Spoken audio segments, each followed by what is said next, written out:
Hi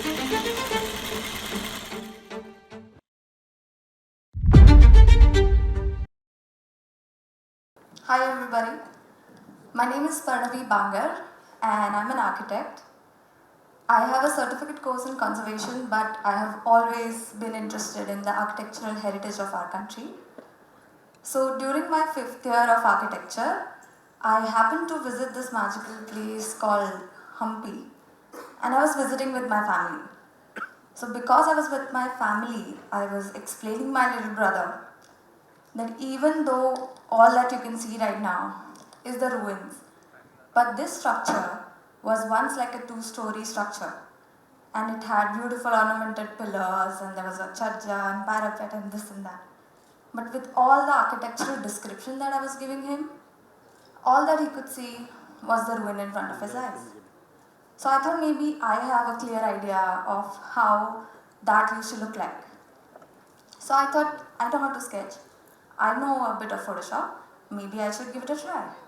And I gave it a try. And this, how it turned out to be. So once I did that, I have never stopped. In Hampi alone, I have completed 21 such broken monuments in the form of these digital illustrations. And then I started uploading them on Instagram. So when I did that, there was I was lucky enough to find really good people on Instagram who were able to point out some mistakes in the illustrations. So I thought if there is a room for mistakes, I can improve it. So instead what I did was, I channeled down all the research that I was doing, and that whole stepwise manner methodology became my first ever published research paper, which talks about how I research about these monuments. So what do I do? So first of all, I go to the site. I look at the monument, I analyze the extent of that monument. Then I read all that is available about that monument. So there's evidence. It can be in the form of literature, it can be an archival image, it depends on the monument. Then I study about the similar monuments in the same typology, or the monuments which are built by the same king or like that. Once I'm done reading all that, I start with my illustration. And now this design of the illustration is also very subjective to that monument. Because, for example, this is underground Shiva temple, which is like one of my favorites. And this part that I've drawn, they did not build it to begin with. So it did not exist. For me to interpret how it was, then it becomes very difficult. We don't know what they were planning. Because during mid-construction, a war started. So they were not able to complete it.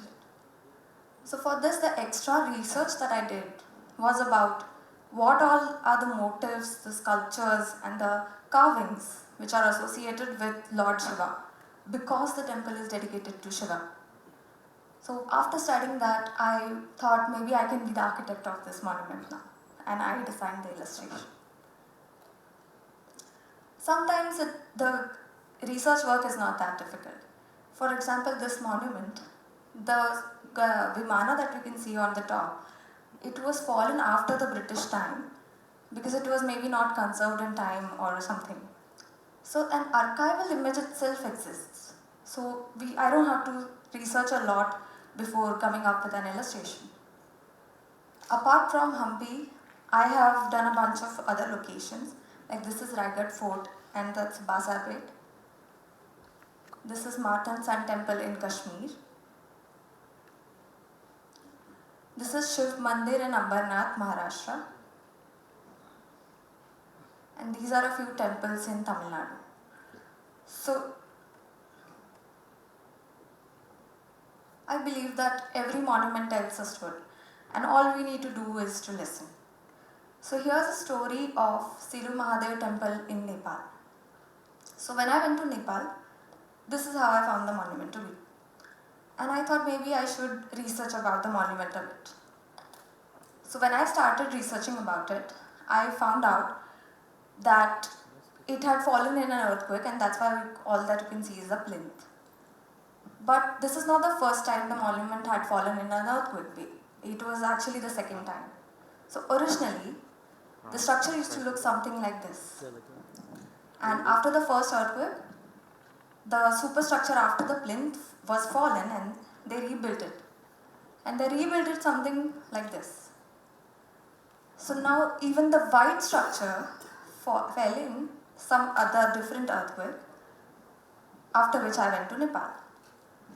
And when I was doing that illustration, I thought I should go back to the original form of the temple. And if it wasn't for the archival image, we might not even know, what the monument was originally looking like. So I believe that history repeats itself. Now what does that mean? It means that we will build new monuments today, which will become our history tomorrow. But that being said, a 13th century monument will always remain a 13th century monument. So what we fail to understand is that even though history repeats itself, people can't go back in time. So we have to preserve these monuments for our future generations. I think that if I'm looking at a stone today and I'm thinking, wow, what beautiful carving, and I'm getting very inspired by that stone, I want the same stone to be there for my future generations to take that first-hand inspiration from. So I will do everything in my power to preserve these monuments. So that brings us to this age-long question which everybody keeps asking me. Can we rebuild this? Whatever that I'm drawing, can we just make it again? So to answer that question, I think there are two ways. Firstly, sometimes it is possible, and it is done also. In conservation, the broken part is made again with the same material, but with less or no ornamentation, so that we know which one is the old, which one is the new. But in some cases, it is not possible. The monument itself is so fragile that there's a good chance if we put something on top of it, the remaining structure might also fall. To better understand this, there is a beautiful analogy by Sanghamitra Basu, professor. She talks about this as monuments are like our grandparents. So we don't want our grandparents to start looking like their younger selves, right? No, we just want them to be healthy in whatever physical condition possible according to their age. Because their experience, their stories, and their presence in a household is what matters to us. That's what shapes us as a child. That same thing goes with the monuments. And that's where these illustrations come in handy. Because even though we can't make it physically, we can revive them digitally. So there are many ways in which we can do that, because otherwise history is a very boring subject. And with this, we can remember our architecture, we can reminisce our history in a better way. So these are a few applications which are being done worldwide, which I thought were very creative to, talk about. This is a transparent signage put on in front of a monument in Austria, in which if you stand on that pedestal, you will see the whole monument. This is an augmented reality thing that I tried, where you scan a barcode and your phone camera, it will tell you the whole monument once you point your camera at the ruin. This is the biggest virtual reality project in Rome. It's called Rome Reborn, where more than 1,000 monuments have been recreated for a virtual reality experience. And this I think you must have seen, where a bunch of drones were used to complete broken monuments. And I believe with architecture and intelligence growing with such a rapid pace, we will have a bunch of more ideas. So for me, it's like a long way to go, because I think that not everybody has the time to go and read about the monument. So I think it's my responsibility that whatever information that I'm passing on should be very authentic. I should research about it enough to say that, this is the correct information. And what I want to do in life is that I want to complete these monuments. I want to keep reimagining these monuments until I revive them all. Because we are not the makers of history, we are made by history. So last month was pretty exciting. I had my first exhibition, and it was a part of an exhibition called Living Temple, and I was able to showcase my work for the first time. It was showcased in a manner where I've had art prints and I had some creative acrylic frames which were showing my illustrations.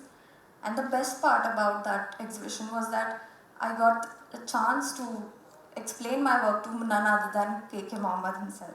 And he loved it. And he said that this is the future of our monuments.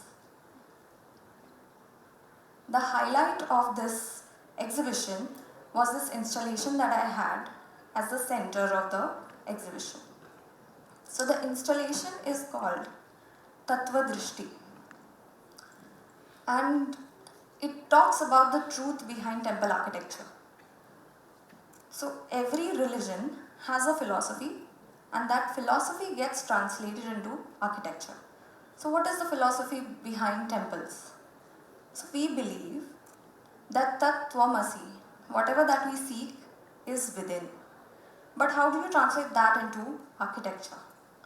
So whenever we go to a temple, we are going through a lot of layers, and this layering is like it takes us from an open space to a semi-open, to a semi-closed, and then a closed space, which is sort of distracting us from the outer world and taking us inside the temple. And finally we reach the Garbhagriha. This Garbhagriha is like a small space which is tall, and it is sometimes underground. So only 2-3 people can fit in, and it's very small and damp. So if you're sitting in a place like that, you will not have very vague thoughts. You will think about yourself, you will reflect upon yourself, and you will meditate in a certain way. But nobody is telling you to do that.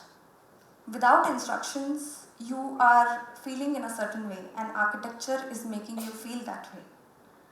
So I thought we can compare this to singularity in black holes, where when you draft a graph of that, there's a reflection. So I thought, what is the reflection of this? We are, taking all this attention to one single point, but where is it coming out? So as in the installation, the reflection is done by a mirror image of the same layers in a different material, which has no details. It's the same thing without details, because these layers are the layers of our subconscious now. Now that we have come to a temple, what are we thinking? And that is different for everybody. This is what you were given with, and that's what you make out of it. So it is like meditating, because meditation is not an act, it's a way of living. And it's like finding the God lost within. And with the same note, I think with this initiative, what I'm trying to do is to add on to our monuments, to our history, something which is missing and something to spare a thought for. Thank you so much.